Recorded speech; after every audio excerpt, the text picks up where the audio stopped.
الینه بوگداسارова یک شهروند ارمنی تبار تاجیکستان است که پدر و مادر او هنوز در دوران شوروی به اینجا کوچ بستند و این سرزمین را وطن خواندند. الینه اقتصاددان است اما طول 7 سال اخیر در همین تالار آرایشی کار میکند و به انسانها زیبایی میبخشد. فرق کارهای آرایشی من از آرایشگران دیگر در این است که من بیشتر به مهمانان اروپایی خدمت میکنم و سبک آرایش هالیوودی را در اینجا راه اندازی کردم. همزمان میزاجان اساسی من در دوشنبه نفرهایی هستند که بیشتر به آرایشات اروپایی ترجیح میدهند.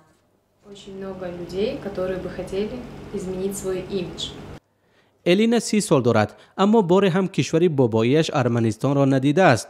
او میگوید که اکثر خویشاوندان و پیوندانش در دوشنبه زاده و بزرگ شدند اما بعداً به امریکا و روسیه کوچ بستند. الینه نماینده جمعیت حدوداً 1000 نفره ارمنی های تاجیکستان است که این سرزمین را وطن خواندند. ارمنی های تاجیکستان در مقایسه با جمعیت های دیگر ثروتمند حساب می شوند اما برخی هم آنقدر به مردم محلی آموزش یافتند که زندگی به آنها مانند دارد.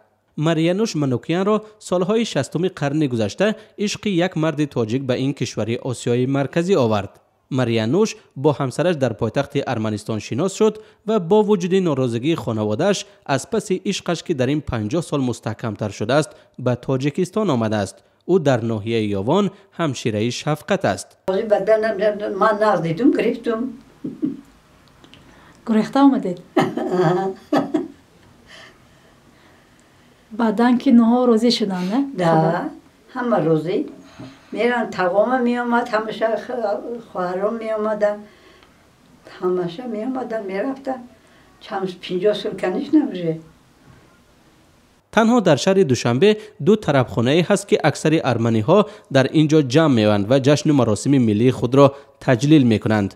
ویچسلاو آوانیسوف بیش از 20 سال از طربخانه اربونی را تشکیل کرده است که طعام‌هایش نه تنها پسند ارمنی ها بلکه تاجیکان نیز هست. همین بینای شخصی من است. برای ساختن یک طربخانه ارمنی یگان تاجیک مانع نشده است. ما در اینجا کار و فعالیت ما را خیلی به راحت پیش میبریم و هیچ شکایت نداریم. در همین جا پسر من تولد شده و معلومات عالی گرفته است. حالا باشد در لندن زندگی میکند. مرا نیز به آنجا دعوت کرد ولی از اینجا رفتن نمیخواهم چون که اینجا وطنی ما شده است. مردم تاجیکستان با ارمنی های کشور مناسبت خیلی دوستانه دارند. فرهنگ شبیه و سنت های مانند به یکدیگر زندگی ارمنی ها را در تاجیکستان خیلی براحت کرده است. هرچند در 10 ساله های اخیر حادثه های رخ دادند که به یاد آوردن آن برای هر دو طرف خوشایند نیست. سال 1990 وقتی که زلزله شدید ارمنستان را تکان داد و هزاران نفر را بیخانه و در کرد، در دوشنبه آوازه پخش شد که حکومت به ارمنی ها در دوشنبه خانه می دهد. این خبر موج اعتراض ها را در پایتخت به بار آورد. اعتراضگران که سالهای طولانی در نوبت خانه بودند طلب کردند که ارمنی ها از کشور بیرون کرده شوند. این آوازه تا کجا حقیقت داشت تا حال معلوم نیست، ولی تلمن واسکنیان ورزشگر نامور ارمنی تبار تاجیکستان میگوید مسئله خانه‌گیری ارمنی ها بهانه بود که گروه های منفعت خواه از آن سوء استفاده کردند.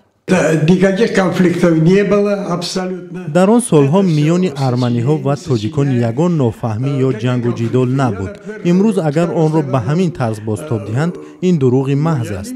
من همان سالها فعالیت خود را در ساحه ورزش همچون آموزگار ادامه میدادم و با چشم خود ندیدم که این گونه حادثه ها شده باشد. اگر یگان ارمنی تبار به سر تاجیک مشت برداشته باشد این مسئله شخصی آنهاست و معنای جنگ و جدال دو ملت برادر را ندارد.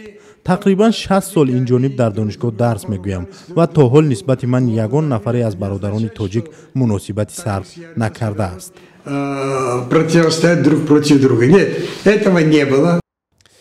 در زمان شوروی در شهر دوشنبه نخستین بناهای بلند آشیانه که به زلزله‌های بلند شدت تاب‌آور است ساخته شدند که با نام خانه‌های ارمنی معروف هستند.